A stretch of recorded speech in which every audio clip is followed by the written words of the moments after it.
बहुत पुरानी बात है। 7 समुंदर पार एक खूबसूरत राज्य था, जहाँ के राजा और रानी अत्यंत दयालु थे। राजा और रानी के 7 बेटे थे। उनकी बहुत इच्छा थी कि उनके घर में एक लड़की का जन्म हो, लेकिन उनकी ये इच्छा पूरी नहीं हुई।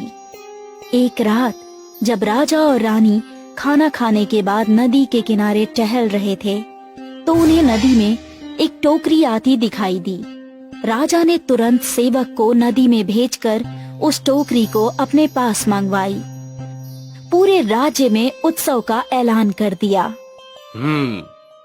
इस लड़की को हम अपनी बेटी की तरह पालेंगे।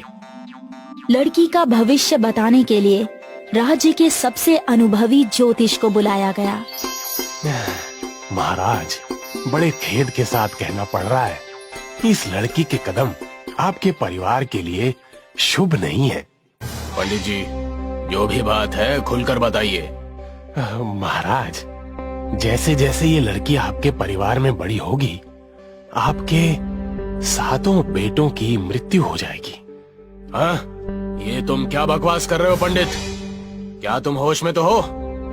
सिपाहियों, ये पंडित को महल के बाहर निकाल दो। राजा ने ज्योतिष की बात का विश्वास नहीं किया, लेकिन जब लड़की का पहला जन्मदिन आया, तब राजा के सबसे बड़े बेटे की मृत्यु हो गई। तब राजा को ज्योतिष की बात याद आई। राजा ने तुरंत अपने एक सेवक को ज्योतिष को बुलाने के लिए भेजा, लेकिन सेवक खाली हाथ लौट आया। महाराज, कुछ दिन पूर्व ही ज्योतिष की मृत्यु हो चुकी है। मुझे पता लगा है कि उसका एक भाई पड़ोस के राज्य में रहता है। यदि आपकी आज्ञा हो तो मैं उसे उस पड़ोसी राज्य से बुला लाऊं। हाँ, अवश्य ही उसे बुला कर लाओ। दूसरे राज्य से ज्योतिष को बुलवाया गया। मेरे भाई की भविष्यवाणी सही है। अब हमें विश्वास हो गया पंडित जी, लेकिन अब आगे का रास्ता बताइए। अगर आपकी बेटी को आग के गोल घेरे में बड़ा किया जाए, तो उसकी उम्र बढ़ने पर आपके बेटों को कोई नुकसान नहीं होगा। लेकिन ध्यान रहे, आग कभी बुझनी नहीं चाहिए। एक छोटा सा घर बनाया गया और उसे बहुत बड़े आग के गोल घेरे में बंद कर दिया गया। लड़की, जिसका नाम वनीला रखा गया था, आग के गोल घेरे में बड़ी हुई। कई वर्ष बीत गए, आग निरंतर जलती रही। राजा और रानी की मृत्यु हो गई। 6 भाइयों में से सबसे बड़े भाई ने राजगद्दी संभाली। छोटे भाइयों, वक्त आ गया है कि अब हम अपनी बहन को आग के घेरे से बाहर निकालें और उसका विवाह करके उसे सामान्य जीवन जीने दें। ठीक कहा बड़े भाई, बेचारी बहन आग की तपिश से तंग आ चुकी होगी। सभी भाई अपनी बहन के पास पहुँचे। बहन, वक्त आ गया है कि तुम इस आग के घेरे से बाहर निकलो। हाँ भाई, मुझे दुनिया देखनी है। आखिर कब तक मैं बंद गोल घेरे में कोल्हू की बैल की तरह पिसती रहूंगी। वनीला को बाहर निकाला गया। वनीला ने पहली बार फूल, तितलियां, नदियां देखी। अचानक वनीला की नजर एक बगुले पर पड़ी। वाह, कितना सुंदर पक्षी है। उस पक्षी को क्या बुलाते हैं? बहन, इस पक्षी का नाम बगुला है। मैं बगुलों के राजकुमार से शादी करूंगी और किसी से नहीं। अरे लेकिन हम बगुलों का राजकुमार कहाँ से लेकर आएंगे? मुझे नहीं पता, कहीं से भी लेकर आओ, लेकिन मैं शादी करूंगी तो सिर्फ बगुलों के राजकुमार से। एक भाई राज्य संभालने के लिए रुका और बाकी 5 बगुलों के राजकुमार को ढूंढने के लिए निकल पड़े। वो कोसों दूर तक गए, लेकिन उन्हें बगुलों का राजकुमार नहीं मिला। अरे भैया, खाने पीने का सामान खत्म हो चुका है। यदि जल्दी हम घर नहीं लौटे तो हम सब रास्ते में ही मर जाएंगे। अरे नहीं नहीं, हम बगुलों का राजकुमार ढूंढे बिना नहीं लौट सकते, क्योंकि अगर हम खाली हाथ लौटे तो हमारी बहन को बहुत निराशा होगी। 5 भाइयों ने खोज जारी रखी। जंगल में उन्हें एक बूढ़ा सन्यासी मिला। क्या आप बता सकते हैं कि बगुलों का राजकुमार कहाँ मिलेगा? अरे बेटा, यहाँ से दक्षिण दिशा में 50 कोस जाओ, वहाँ बगुलों का राज्य है। 5 भाई दक्षिण में 50 कोस चले। वो एक ऐसे राज्य में पहुँचे जहाँ सब कुछ सफेद था। सफेद रंग के मकान, सफेद मिठाइयाँ और सारे लोग भी सफेद कपड़े पहने हुए थे।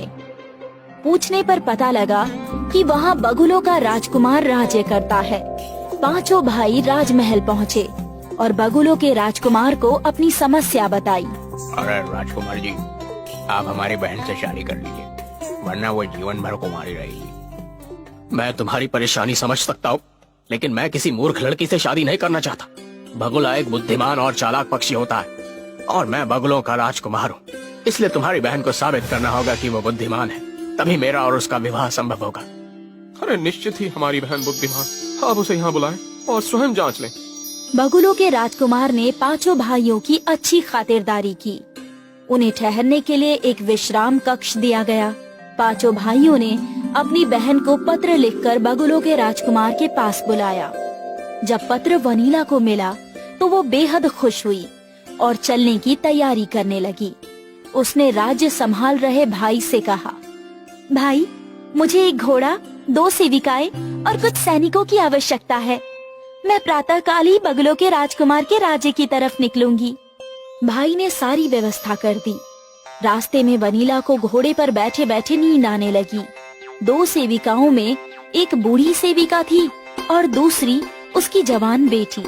बूढ़ी सेविका ने सोचा, कितना अच्छा हो अगर वनीला की जगह मेरी बेटी की शादी बगुलों के राजकुमार के साथ हो जाए। उसने सैनिकों को लालच दिया, सुनो भाइयों, तुम ये जानते ही होगे कि मैं महल की प्रधान सेविका हूँ और मेरी खजांची से जान पहचान भी है। मैं तुम लोगों को महल के खजाने में से 1-1 किलो सोना दिलवा दूंगी अगर तुम मेरा एक काम करो। कैसा काम? राजकुमारी वनीला इस समय सो रही है। मैं चाहती हूँ कि तुम उसे किसी दलदल में फेंक दो ताकि मेरी बेटी का विवाह बगुलों के राजकुमार से संपन्न हो सके। सैनिकों ने सोने के लालच में ऐसा ही किया। उन्होंने जंगल में पड़ने वाली एक दलदल में वनीला को फेंक दिया। वनीला हाथ पैर छटपटाती रही और सेविकाएं और सैनिक जल्दी जल्दी में वहाँ से खिसक लिए। सेविका की बेटी, जो कि एक लालची और मूर्ख लड़की थी, बगुलों के राजकुमार के पास पहुँच गई। मैं 7 भाइयों की बहन हूँ और आपसे विवाह करना चाहती हूँ। ठीक है, लेकिन पहले कुछ पहेलियां पूछ कर ये जांच लो कि तुम कितनी बुद्धिमान हो। पहली पहेली सुनो। वो कौन सी 3 शाखाएं हैं जिन्हें जोड़ा या गुणा करो परिणाम एक ही प्राप्त होता है? सेविका की बेटी का मुंह बंद रह गया। तुम्हारे भाई तो तुम्हारी बुद्धिमानी की बहुत तारीफ कर रहे थे। उन्होंने मुझसे झूठ बोला। तुम इतनी सरल पहेली का जवाब भी नहीं दे पाई। सैनिकों, उन 5 भाइयों को बुलाओ। 5 भाइयों को बगुलों के राजकुमार के सामने लाया गया। तुम लोगों ने मुझसे झूठ बोला कि तुम्हारी बहन बुद्धिमान है। ये तो साधारण गणित भी नहीं जानती। अरे राजकुमार जी, आपको कोई गलतफहमी हो रही है। ये लड़की हमारी बहन नहीं है। हे भगवान, फिर से झूठ। सैनिकों, इन 5 को कारागृह में डाल दो और कुछ दिनों बाद इन्हें मृत्यु दंड दिया जाएगा। रुक जाइए बगुलों के राजकुमार, इन 5 भाइयों की असली बहन मैं हूँ। पहेली का जवाब देकर साबित करो। वो कौन सी 3 शाखाएं हैं जिनको जोड़ा या गुणा करो परिणाम एक ही प्राप्त होता है? 1, 2 और 3। अरे भाई, बहुत खूब। लेकिन मेरी एक बात समझ नहीं आ रही। अगर तुम इन भाइयों की बहन हो तो ये लड़की कौन है? ये मेरी सेविका की बेटी है। रास्ते में इन माँ बेटी ने मिलकर मुझे दलदल में फेंकवा दिया। वो तो एक गडरिया ने मेरी जान बचा ली और मैं यहाँ तक आ पहुँची। बगुलों के राजकुमार ने सेविका और उसकी बेटी को कारागृह में डाल दिया। उसके बाद वनीला के साथ पूरे धूमधाम से विवाह किया।